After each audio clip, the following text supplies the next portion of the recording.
Let's turn our attention to Kamala Harris's campaign. She's gone from doing no interviews to doing a whole bunch of interviews with very friendly types. She's done 60 Minutes. She's sat down with Howard Stern, done an interview there.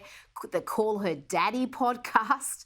What do you see is behind this change in strategy, and is it working? Yeah, look, she's not very smart. I think that's what come across pretty clearly. I think it's the reason why she's so popular among the white college student group of people, because she is the definition of a pseudo-intellectual, right? She kind of strings together a bunch of platitudes as if her speechwriter was formerly employed by a fortune cookie company. She put those together, people go, oh, look how smart she is, when she's really obviously saying nothing. Look, she's not good at this, and it's incredible to me how she's so ill-prepared for the question that she knows she's going to get, right? That even among friendly media, and that's why she's not prepping, because she knows she's doing all these interviews among the friendly media, that she's not going to get pressed on those issues. Until that is, she had that 60 Minutes interviewed with the always well-coiffed Bill Buzzsaw Whitaker, who's like a dog with a T-bone steak. He wouldn't let go of her. It was phenomenal. It was something to behold. You know, she was sitting there, and he asked her all the typical questions. She, of course, deflected because she has no answers, but he wouldn't let it go. It was great. When he was talking about the border, she kept deflecting, and he kept going. He went back that well 3 times on the border, saying, yes, you say the numbers have gone down now, but they quadrupled under your tutelage, under your czarship from Trump. And of course she couldn't do it. He was talking about the economy. She, of course, was moving away from those questions. And he interrupted her. He kept going back to it. It was something to see. Good for him. I'm glad he did it.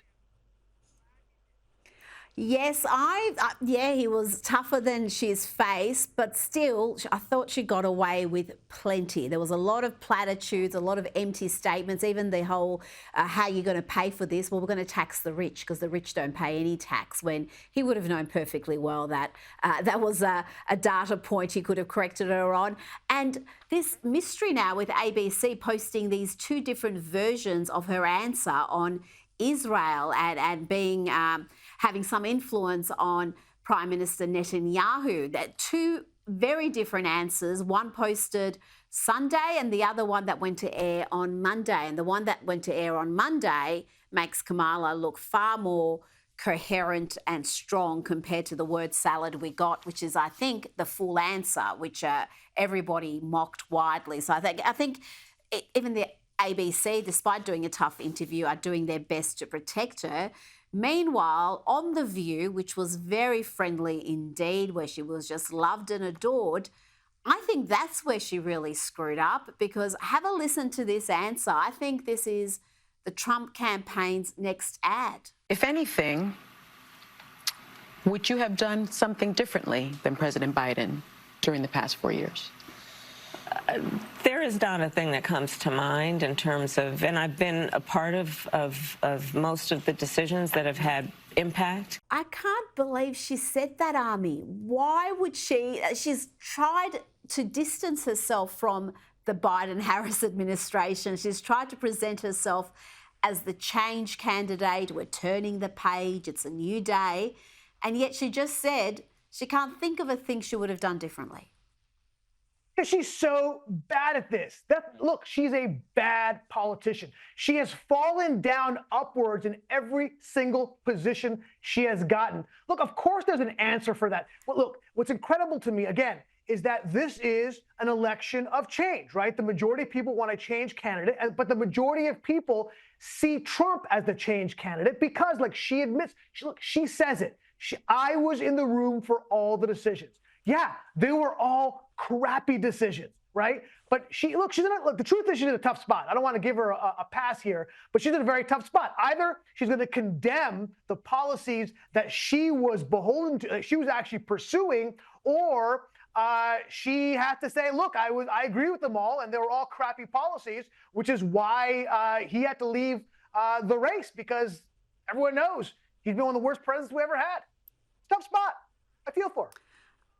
Oh, It's a tough spot, but like you said, it was a question she would have anticipated, and it's something she's got to be ready for. How are you different from the last 4 years? How are you the change candidate? And she had nothing. Now, President Biden has done it again. He has spoken to the media while Kamala was on air, stealing her thunder. And he made a point of setting the record straight on Governor Ron DeSantis, Florida governor, who Kamala Harris had accused of playing politics with hurricane relief. Playing political games with this moment in these crisis situations, these are the height of emergency situations, is just utterly irresponsible, and it is selfish. Now, DeSantis slammed Kamala Harris for that bit of gaslighting, pointing that she's never made contact before during natural disasters that he's dealt with, and that he talks to the president, not her. And remarkably, President Biden backed him up. This is telling. The governor of Florida has been cooperative. He said he's gotten all that he needs. I talked to him again yesterday, and I said, I said, no, you're doing a great job. It's all being done well. We thank you for it. And I literally gave my personal phone number to call. Is he trying to undermine her? Is this deliberate, or am I reading too much into it? Is it just Joe Biden sort of being unaware? Oh, come on, give the old man a pass. I mean, hasn't he gone through enough, Rita? He doesn't need it from you doubling down on him. Just let it go. Look, this whole riff on DeSantis Harris and him not taking a phone call, I mean, it's just so gross.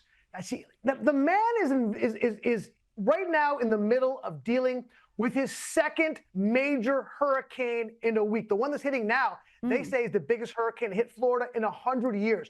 Sorry, Kamala, he's a little bit busy prepping for it. Like he said, she's like a spurned girlfriend. Like he won't take my phone calls, not returning my texts. Yeah, he's got more important things to do than deal with your craziness. I mean, leave the man alone. To call him selfish? Who's being selfish? You're politicizing this. You're making this about you. She can't help herself. You're the VP. You have absolutely no role when it comes to this. But look, I think she, rather than bothering him when he's trying to prepare, maybe she could focus on FEMA, which, by the way, has a tremendous amount of problems.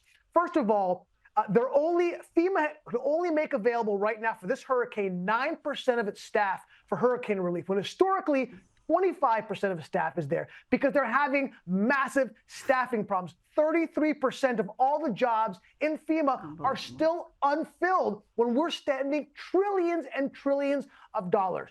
And then even more gross, this webinar came out. I don't know if you saw this. This webinar came out where they were actually saying that FEMA was saying that we have to prioritize equity over absolutely helping the most amount of people possible. This is when intersectionality actually becomes deadly, okay? Then a second webinar came out. They said we got to prioritize LGBTQIA plus -ampersand.